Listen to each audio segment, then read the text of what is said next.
This is the Lesbian Historic Motif Podcast, brought to you by Heather Rose Jones. The show looks at lesbian and sapphic themes in history and literature, and historical fiction with queer female characters, including fantastic versions of the past. We present research, interviews, news of the field, book listings, and original historical fiction for your enjoyment. For even more historic research, check out our blog.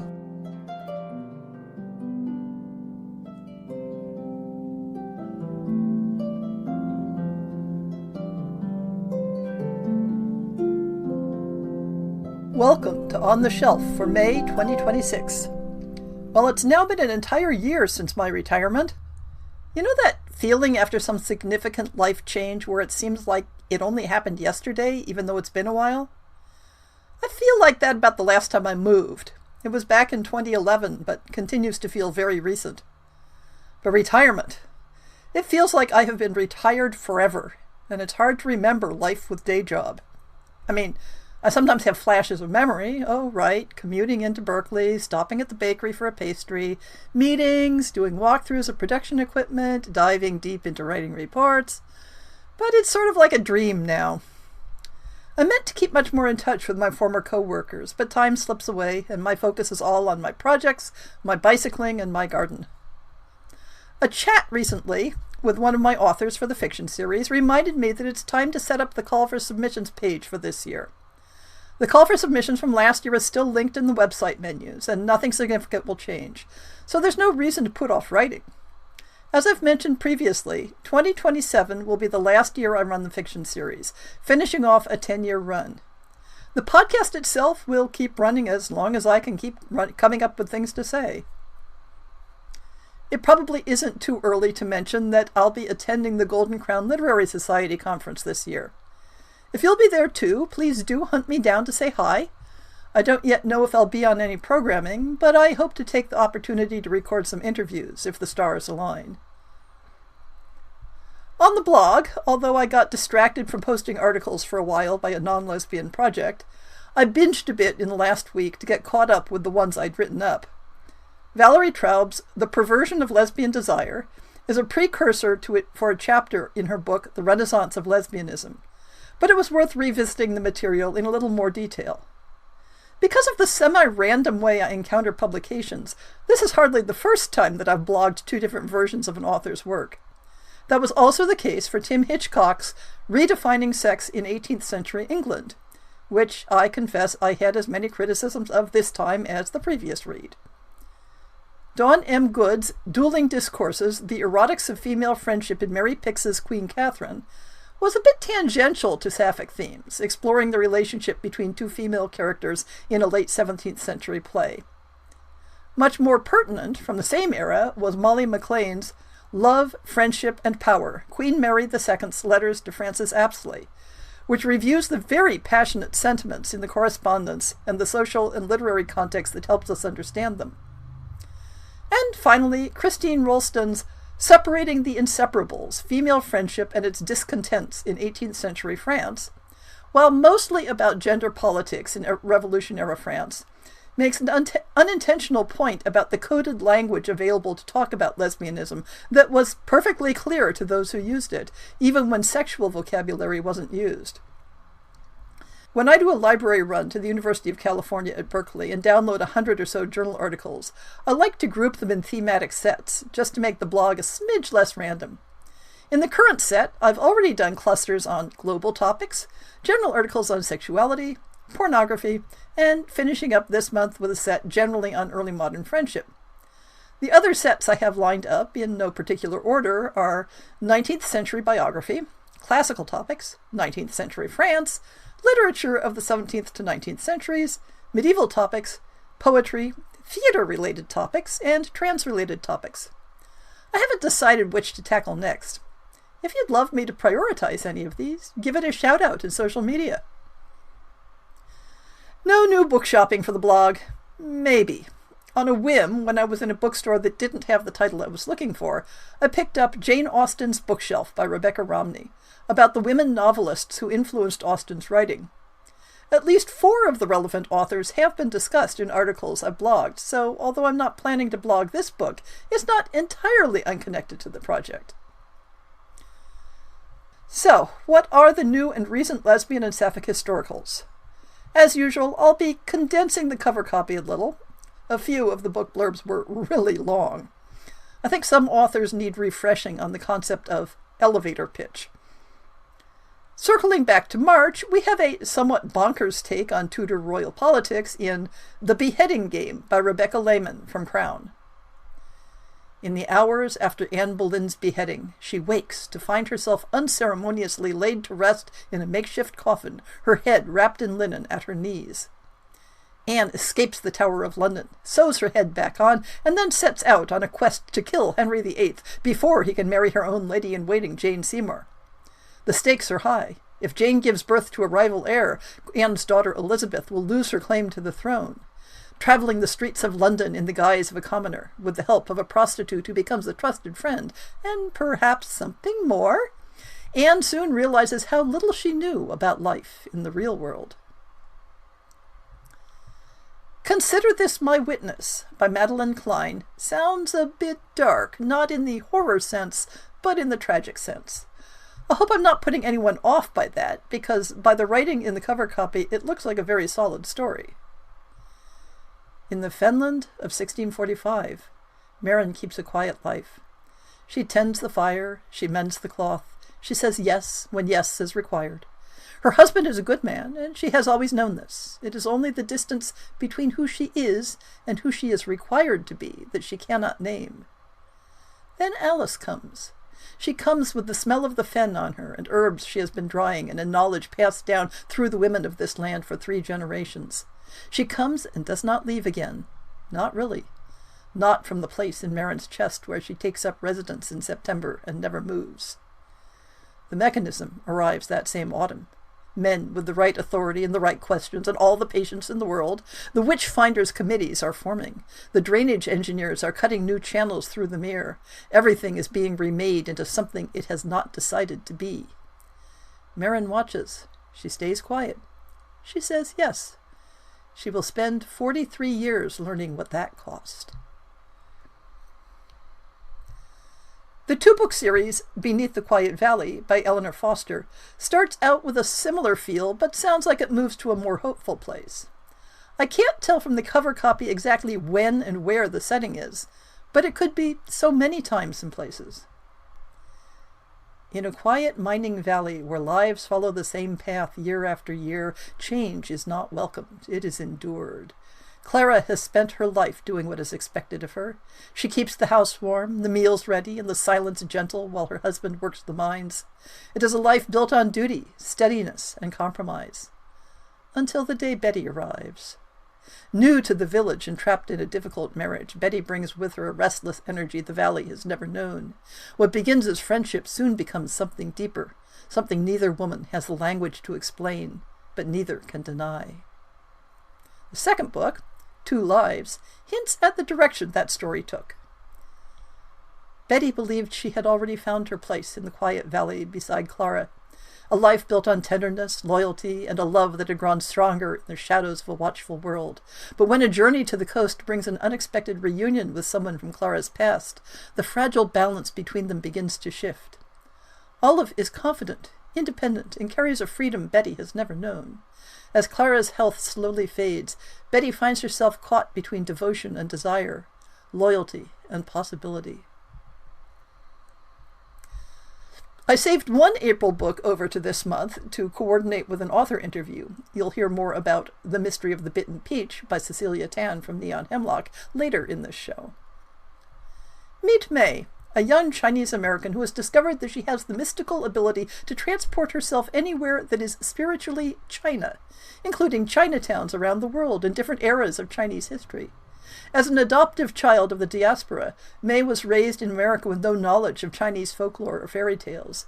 But when an antiques dealer friend needs help retrieving a mythic artifact, a jade carving of a peach that represented same-sex love in ancient China, she's game to give it a try. Her quest sends May not only into the past, but on a journey of self-discovery. The next set of 3 books is being released across April and May.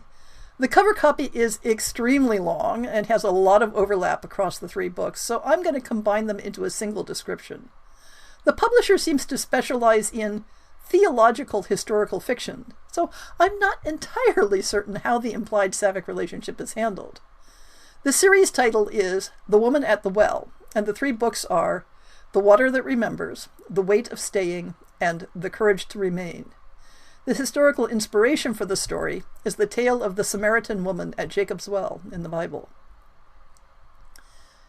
She went to the well at midday when no other woman would be there. That was not recklessness. That was strategy. Leah has learned how to disappear. After 5 marriages and 5 funerals, after years of whispers that followed her through the village like a second shadow, she has perfected the art of taking up as little space as possible. She goes to Jacob's Well at the wrong hour so she won't have to feel the eyes of women who have decided what her life means. She has stopped arguing with their conclusions. She has stopped wanting much of anything. But she has not stopped thinking about Miriam. Her connection with Miriam is tender, dangerous, and deeply human.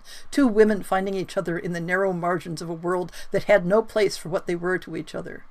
Their love does not announce itself. It builds in stolen moments, in hands that linger a beat too long, in a kind of knowing that exists beneath language.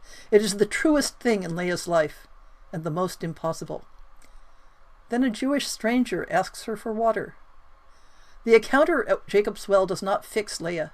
It does not save her in any simple sense. What it does is crack open something she had sealed shut, the possibility that her story is not yet over, that the woman who has survived everything might, against all probability, deserve more than survival. Because Miriam's letters are still arriving. The encounter at the well has named the distinction between surviving and living, and Leah cannot unhear it. Slowly, against every instinct that grief has carved into her, she begins the terrifying work of returning to herself. A choice to feel something. A letter written and sent. A decision that cannot be undone. The May books begin with Bone of My Bone by Johanna van Veen from Poisoned Pen Press. The year is 1635. Sister Ursula, a young nun fleeing the ruins of her convent, and Elsebeth, a sharp-witted peasant, escape a band of marauding soldiers and disappear into the Bavarian forest. War scorches the land, and no one survives it alone. Amid the devastation, they find something in the arms of a dying man, the gilded skull of a saint. It is said that if you reunite the saint's skull with her body, a wish will be granted. Desperate for salvation, and each with secret desires of their own, Ursula and Elsebeth follow a ragged map across the blighted countryside. But darkness follows them, a necromancer drawn to the relic's power, the saint herself, whispering at night. And as the lines between blessing and curse blur, the women must face a harrowing truth. The magic they seek comes at a cost. At the journey's end, they'll face an impossible choice, one that could tear apart everything they know or bind them to each other forever. The library of Jane Austen-inspired novels increases this month with Miss Woodhouse and Miss Fairfax by Maisie Jardel. It's described as a steamy sapphic retelling of Jane Austen's Emma, and it's hard to tell whether this is romance novel steamy or basically just erotica steamy. Despite them being of similar age and moving in the same circles, Emma Woodhouse could never bring herself to like the cold and reserved Jane Fairfax, whose accomplishments in art and music are a painful reminder of what Emma might have achieved if she applied herself instead of playing Cupid for those around her. When Emma is guilted into doing a favor for Jane, she is surprised by the warmth of Jane's gratitude and comes to understand what she thought was icy reserve was only painful shyness. With Jane destined to be a governess unless she can marry well, Emma is determined to put her matchmaking skills to use. But as the search begins, Emma realizes her heart isn't in it. Instead of finding the perfect husband for Jane, she begins to harbor secret hopes of her own. Gothic novels make up a surprising percentage of sapphic historicals, and The Wives of Herrick Hall by Julie Liu from Quill and Crow Publishing House follows that trend. After a dalliance with another woman leaves her reputation in shambles, Josephine Carter is banished to the isolated manor to serve as lady's companion to Herrick's mistress. Lady Nora Blake is a headstrong, capricious woman who spends her days convalescing from a mysterious illness, and her nights witnessing her imminent death over and over. Shackled to her side, Josephine is certain life could not get worse. But then she meets the Herrick wives. ghosts veiled in shadow stalk the halls and trespass into Josephine's dreams, trapped forever in the fury of their last dying wish, to destroy Herrick and everyone beneath its roof. Josephine determines to escape by any means necessary, until she and Nora fall in love. Together, Josephine and Nora must confront Herrick's curse to battle their way to freedom. But Herrick has already claimed them as its next ghostly brides, and neither the house nor its vengeful wives will relinquish them without bloodshed. Her Runaway Lady by B.J. Sykes sounds like a poor little rich girl fantasy that takes a realistic look at what comes of escaping a privileged life in Belle Epoque Paris. The description also mentions steampunk elements, so expect a touch of fantasy. An ambitious young milliner, a shy noblewoman fleeing an arranged marriage. Love is a risk neither can afford. Solange doesn't have time for love. She's too busy working her way up in the Parisian millinery trade. Her goal, to become rich and lift her family out of poverty. So when a beautiful aristo whirls into the millinery, fascinated by hat making, Solange isn't interested, or so she tells herself. Louise Marie hates the fancy parties she's dragged to at Versailles and never wanted to marry. She just wanted to be left alone, making hats. Running away from home to become a milliner seemed like a good idea, but the life of a working-class shop girl is harder than she imagined, and her new co-worker doesn't seem to like her much. Thrown together in the cramped back room of a millinery shop in a shared garret room, their tensions fray, tangle, then bind. But ambition doesn't leave room for longing, and love was never part of Solange's plan. It feels like this month's theme is high-concept plots. For the Love of the Quest by Alexandra Ammon Parthon from Alcove Press tosses together some unexpected elements. Lady Edith Darling is supposed to live a quiet life in her family's manor. She is not supposed to go unchaperoned on a quest to find Excalibur. But Edith won't let that stand in her way, especially not when she's on this mission to honor her beloved grandmother's dying wish. Determined to prove her grandmother right, Edith packs her satchel with Arthurian legends, pastries, and her grandmother's ashes and runs off to hire a mercenary. Thomasine Shaw leads the most feared gang in London. For years she had the constabulary safely in her pocket, until a scandal involving the chief inspector's wife was brought to light. Now he's demanding an enormous sum of money, without which Thomasine will lose the protection of the police along with her criminal empire. But when the rich Lady Edith waltzes into her life, seeking an escort for a treasure hunt, Thomasine sees a willing kidnapping victim and a massive ransom. As Edith's clues lead them to underground chambers, booby-trapped with arrows, doors locked with arcane puzzles, and even Arthur's fabled round table, Thomasine finds herself swept up in the quest, and in Edith herself. Edith is also drawn to Thomasine, despite the ruthless mask she wears, but the chief inspector won't let Thomasine forget her crimes, and Edith's father is intent on bringing her home. Every legendary quest has an ending, but finding Excalibur might not be enough to make this a happy one. After all that, The Summer I Met June by Mosey S. from Dreamscape Studio brings us back to grounded reality. Evelyn Abernathy is finally ready to tell the truth. She never married because her heart belonged to someone she met long ago in a small Georgia town, someone named June. In the summer of 1956, June Davis walked into Evelyn's world with sun-warmed grapes, shy smiles, and the kind of kindliness that made Evelyn want to be brave. What bloomed between them was gentle, forbidden, and unforgettable, until a single kiss changed everything. Now, through memory and reflection, Evelyn returns to the season that shaped her and to the girl she never stopped loving. I've been in a bit of a slump for fiction reading lately, and I swear I haven't gone off sapphic books as much as it seems from my reports. Lately, I've been loving some nonfiction that touches on my special interests. The Lingthusiasm podcast, hi Gretchen and Lauren, made me aware of Corey Stamper's books inspired by her time working in the dictionary industry. Word by Word is a general love letter to the process of creating, revising, and maintaining dictionaries. A more specialized topic is covered in True Color, the strange and spectacular quest to define color, from azure to zinc pink. One of the things that most delighted me about these books, though it shouldn't be a surprise, is the obvious love for the richness of language that Stamper has, not just in her subject material, but in the lovely prose she uses to talk about it. I have such a nerd crush on her at the moment. In an attempt to break my fiction slump, I've been haunting the sale listings of various audiobook sites, looking for things that catch my eye. In the past, this has resulted in sometimes buying a boxed set of audiobooks that I dropped after the first volume. But hey, it was on sale. Oh wait, maybe that's why it was on sale. I've read the first 2 books in Clara Benson's Angela Marchmont mystery series, The Murder at Sissingham Hall and The Mystery at Underwood House. These are British country house mysteries set in the era between the 2 world wars. I was a bit confused by the first one because despite the series label, the protagonist was a man, and the titular Angela Marchmont was a background character, albeit one who seemed to be always 2 steps ahead of the supposed amateur detective. The second book switched over to Angela as the viewpoint character and was more satisfactory on that point. The mysteries do have some flaws, like I'd figured out whodunit very early on before the characters had any clue, and Angela has a frustrating habit of refusing to share her information and discoveries with others, including her friend the Scotland Yard detective, as she puts it, until she's had a chance to think about it some more. It's a technique that keeps the reader in the dark, but surely that could have been done by leaving their conversation off the page. Anyway, I'm enjoying the atmosphere of the writing otherwise, and have several more to go.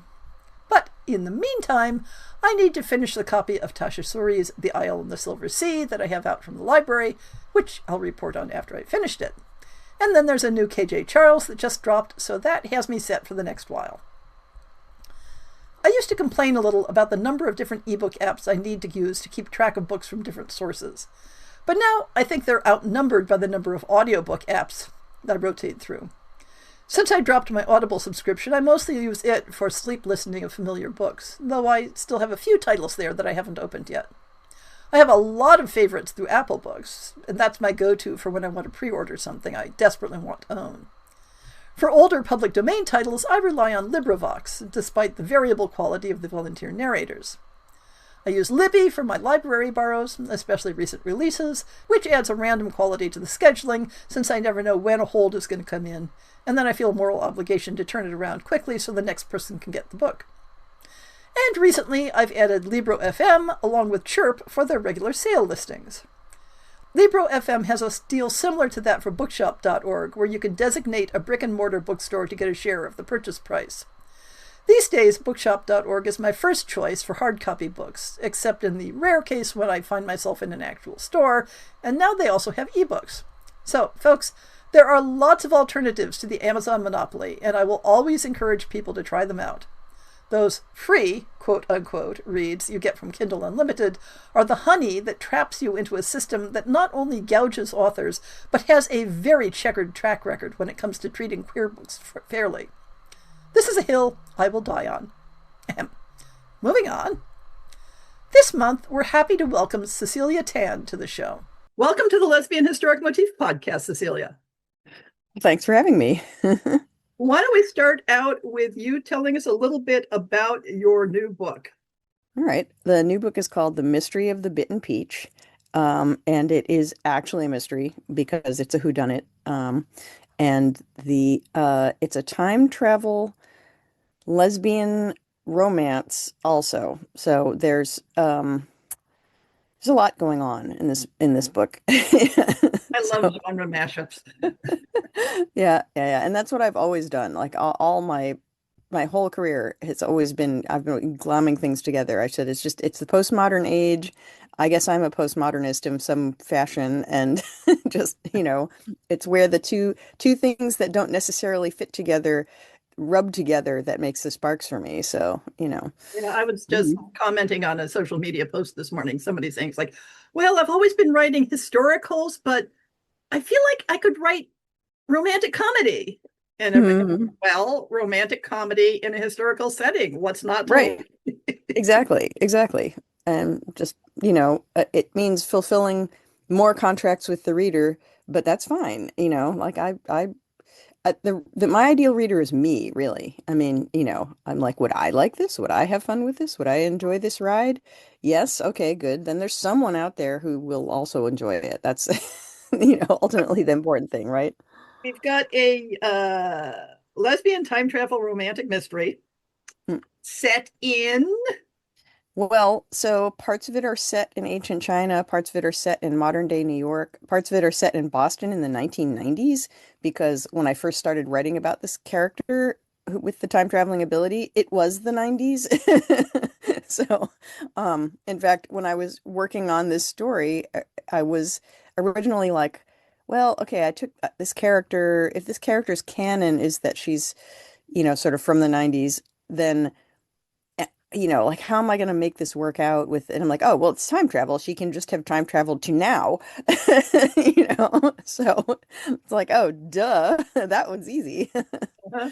So yeah. How did this character get started? So I originally wrote about this character, who is sort of a representative of my own sort of exploring of my Asian diaspora identity, essentially. Um, I grew up, I'm half Asian. So I grew up essentially in the white suburbs of New Jersey. My family essentially raised us quote unquote white, right? But my father's Chinese by way of the Philippines, so he's a double immigrant, right? Um, and just I don't know, that sort of whole experience of feeling like we were connected to but disconnected from like that whole side of our family, that whole history, a bunch of stuff like that. It's like at one point I took a Chinese history class and realized, oh gosh, my grandparents were still alive. My grandparents were alive when the dynasties were still on, right? Like pre-Mao, pre-revolution. It's like, oh, okay. Like wow, the world has really changed for them, drastically. But could I talk with them about it? No, because they emigrated to the Philippines, tried to get their kids to assimilate there, so they didn't teach them any Chinese. And then my dad did the same thing when he moved to the United States, didn't teach us any of the Filipino languages. So we had no common language to speak with our grandparents. Um, so things like that. You know, but I kind of wasn't ready to write about my racial and ethnic stuff yet in the 90s. I was busy writing my sexuality and gender identity stuff. So it's like I feel like I'm kind of only getting around to the racial identity stuff now in the what decade is this now?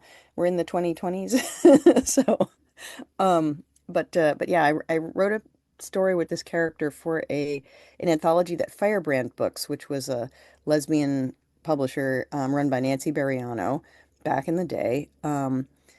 They did an anthology called To Be Continued, and it was supposed to be all stories that ended on cliffhangers, and they wanted a lot of different sort of genres represented. They wanted a lot of different, I mean, the queer community has been on the diversity matters and representation, tip since the 80s, right? At least. Um, and so it's like I got to be not only like the Asian in the anthology, I was also the science fiction person in the anthology, right? So here I wrote about this character, and then I was like, oh, well, I should write more stories about this same character, right? I'm like, she's a time traveler. She's going to have lots of adventures. She's going to, but then it took until the 2010s to get back to writing about her. So, and like happens, an anthology call came out that was like looking for lesbian romance mystery. And I was like, I have a character that might work for that, and I just, started wrote a whole new story about her, still wasn't happy with it. Then that anthology never happened. I mean, like happens, right? So then it went back on the back burner for a while, and then, I finally got around to it, right? It's like 2020 happened, and I don't know, a bunch of things. And I just eventually was like, all right, I've got to start working on this again. And the next thing I knew, it was a 30,000 word novella. So, um, So your mystery has a MacGuffin, and that ties in with the title of the book. well, okay, so let me explain what the Bitten Peach is. So there's a Chinese folk tale, essentially, or historical tale about two actual men who existed, one of whom was a duke, who, uh, as the story goes, the two of them were walking through the garden and essentially so in love that the one, picked a peach right off of a tree and bit it and then handed the the bitten peach to his lover, basically just like, this is the most amazing, sensual, delicious peach I've ever eaten. You must eat it. And the the idea was that for him to be so uninhibited that he would take it right from his mouth to his lover's mouth was like, wow, and the bitten peach is then a symbol essentially of same-sex love, right? So the mystery is there's a jade carved representation of this bitten peach that goes missing. Our time traveling main character is sort of hired to get it back. What they don't know, because they don't know she's a time traveler, is that she's not going to get it back by going and finding the one that was stolen. She's going to go back in time, like, to get the original, you know. It's like, well, I can't find who actually stole it. I'm just going to go back to before it was here and you know, that kind of a thing. And then eventually we do find out who stole it and whatnot, that there's more going on. But and going back in time and whatnot is not as simple as it sounds. So yeah. Um hijinks ensue. Yeah, I find that there's a whole subgenre of lesbian historical time travel story. Mm, right. Often they're romances, but they aren't necessarily. How do you see the relationship between a purely historical story and a time travel story's engagement with history? I feel like you have to do just as much research because of course you want to get the historical details right and whatnot. And I think a lot of the readers who are into it want that, sort of transportation of themselves to another time and place. But then because you have the time traveling aspect, I feel like all fiction, no matter when it's supposed to be representing the past, the future, whatever, is really always about the writer's current moment, right? Um, is always a commentary on our current world. And so I feel like time travel just makes it even more obvious that it's a comment on our current world. Yeah. Well, and it gives you the motif of the identification character who will be noticing and explaining things that the Mhm. reader wants to know. Right, right, right. So that, yeah, so instead of just being immersed in the historical context and letting the reader, figure it out the same way you would if you set it on another planet or, whatever. Yeah, you have a character who has a common narrative language with your current day reader, So, um, yeah, yeah, yeah. And of course, here I have this character who, um, I didn't make her half Asian, I made her a transracial adoptee.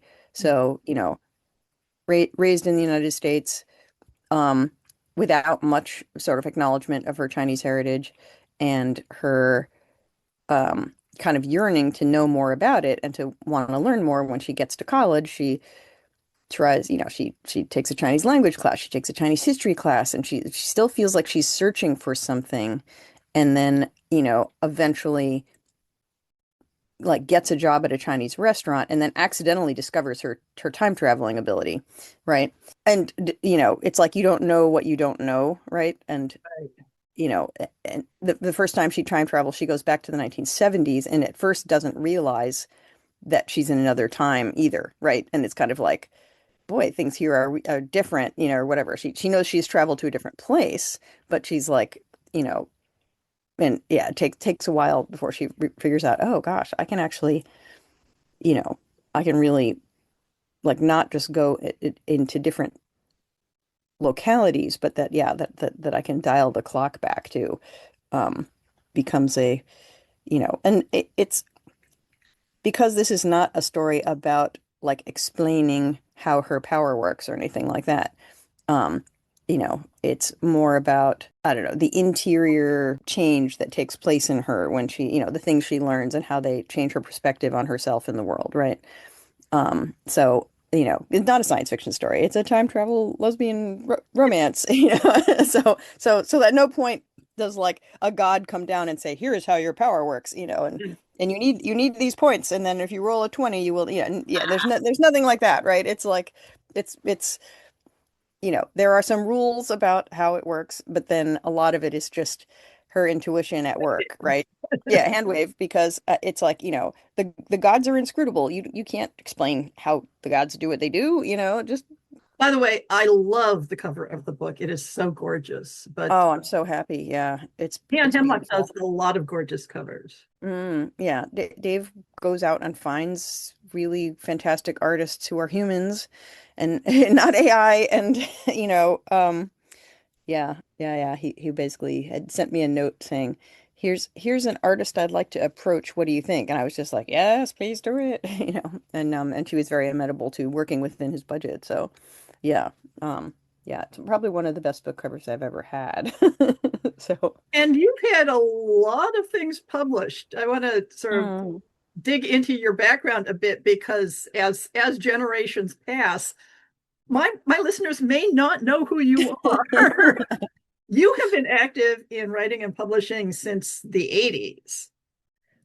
Pretty much, yeah. So I made my first professional sales in the 80s. My first actual book was in 1992, and it was erotic science fiction. And so I had to self-publish it because in 92 they were still saying things like, "Oh, you can't put sex in science fiction."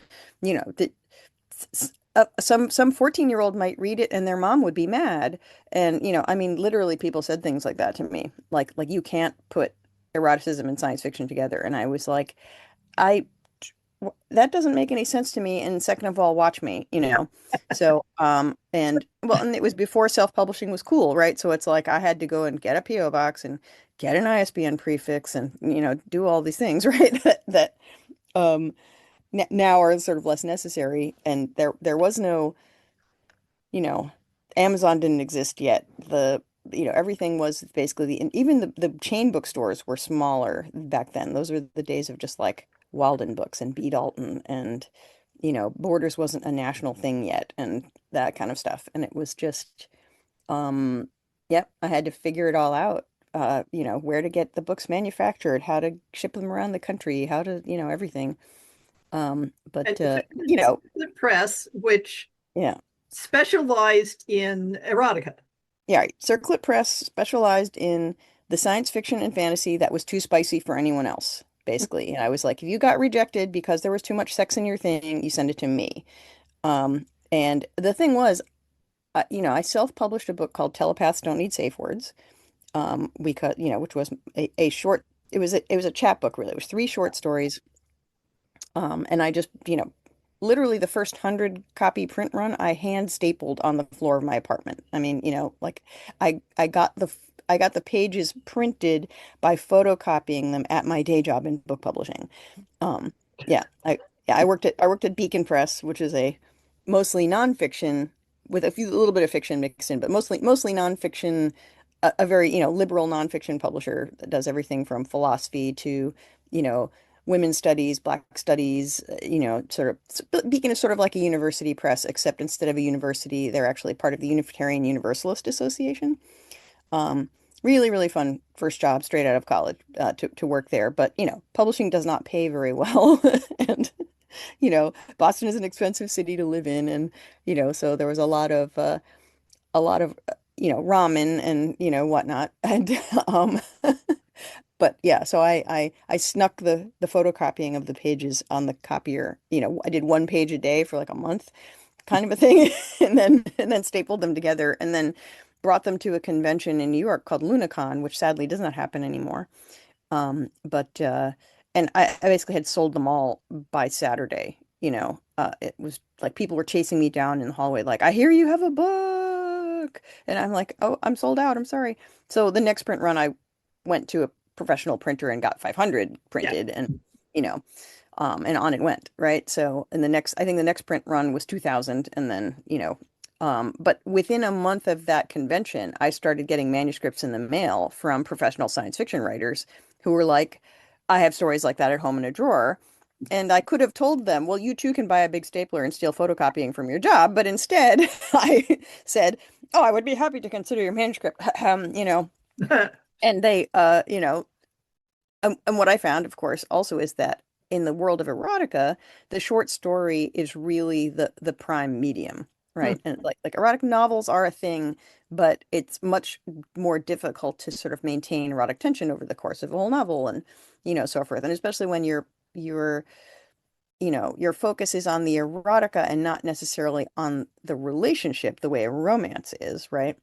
Um, then so I started doing themed anthologies, and it's like, I've okay, got a let couple of those. yeah, yeah, yeah. So it's like, okay, let's do a theme. Let's do one that's all elves in bondage, and which almost got called Elves in Bondage because we could not think of a title until literally like the hour before we had to send it to press. I was like, oh no, no, it should be called Forged Bonds, and three high fantasy, you know, stories with a lot of iron and whatnot in them. And I'm like, here we go.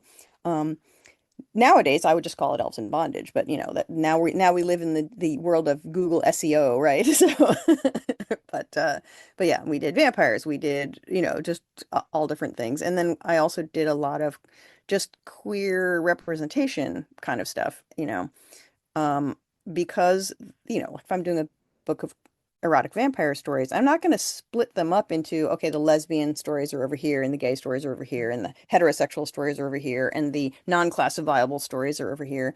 I put them all in one book, and then the gay bookstores would complain to me that they didn't know which side of the store to put it on because gay bookstores at the time were like the Gap, where it was like everything on one side of the store was for women and everything on the other side of the store was for men.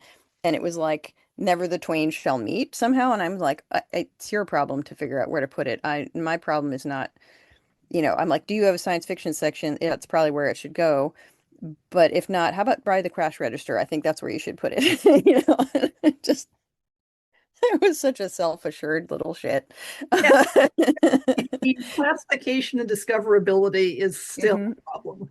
Yeah. So, what other projects might you have coming up in the near future that you want the listeners to know about? Well, there's always something going on. I retired from Circlet Press in 2020. I sold the press to Riverdale Avenue Books so that I could concentrate on my own writing.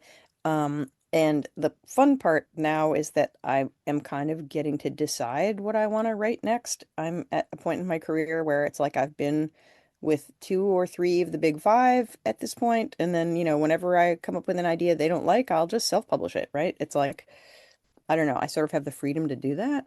And yeah, some of them don't sell that many, but others are a slow burn. They take a while to pick up. So I'm now that the novella, Mystery of the Bitten Peach is out and that's off the plate, it's like, okay, what am I gonna do next? I have a couple of things on the back burner.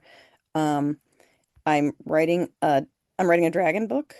I'm called it the Unexpected Dragon Book because I was like, this is literally my brain being my muse being fickle, right? It's like I think I had just seen a presentation where a couple of editors were basically like, "Oh, dragons are the next hot thing," and I was like, "Pfft, I'm not gonna write a dragon book." And of course, woke up the next morning with like an idea for a dragon book.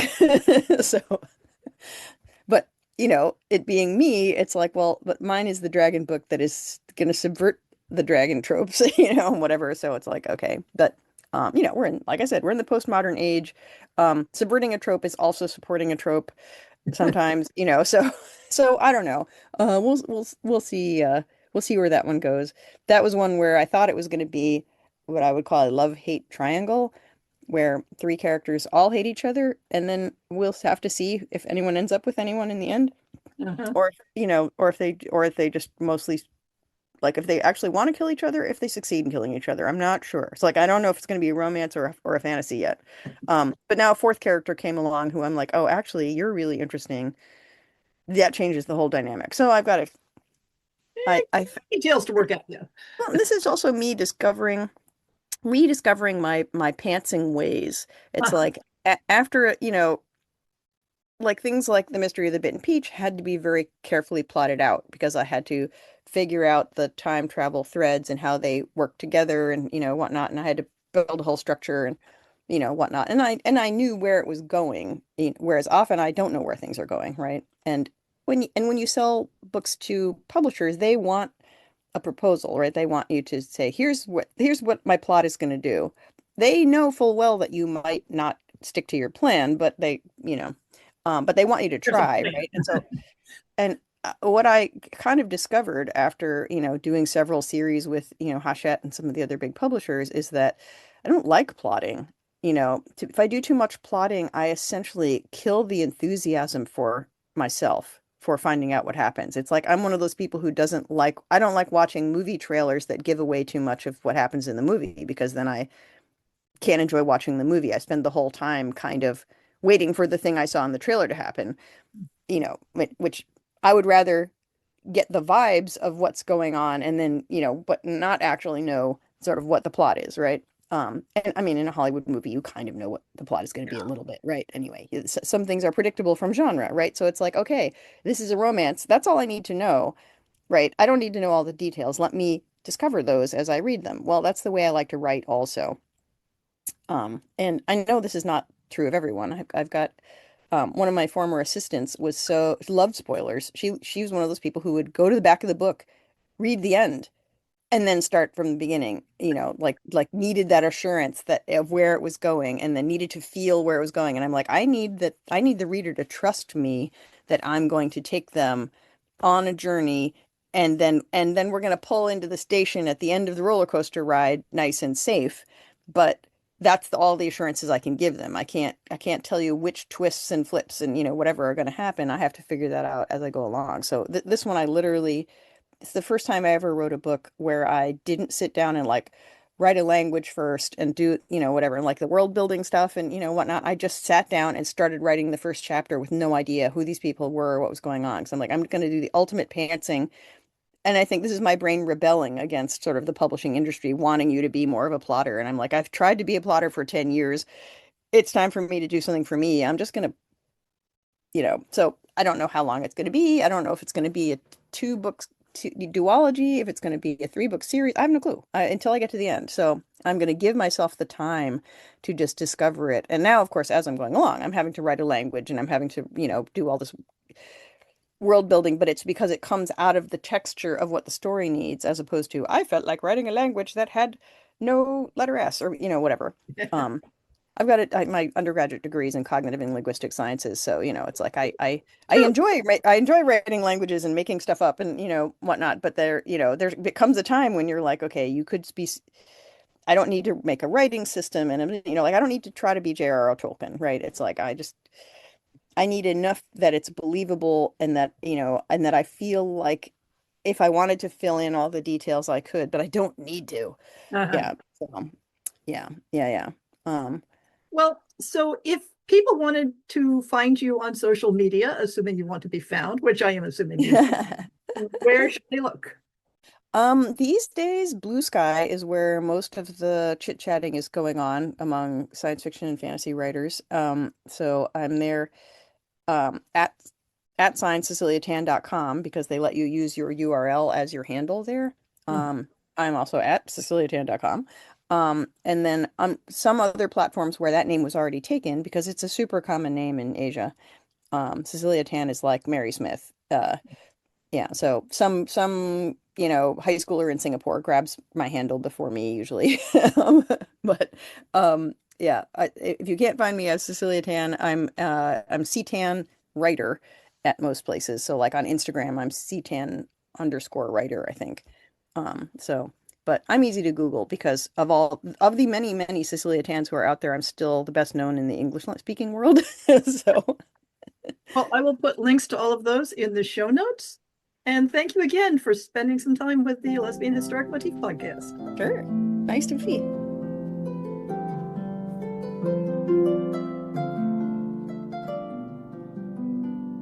I hope you've enjoyed this episode of the Lesbian Historic Motif podcast. See the show notes for links to people and topics. Most shows will have a transcript linked as well. If you have a book announcement, a topic suggestion, or might like to appear on the show, please drop me an email. If you enjoyed this podcast, please rate it and subscribe on your favorite podcast app, and consider supporting our Patreon.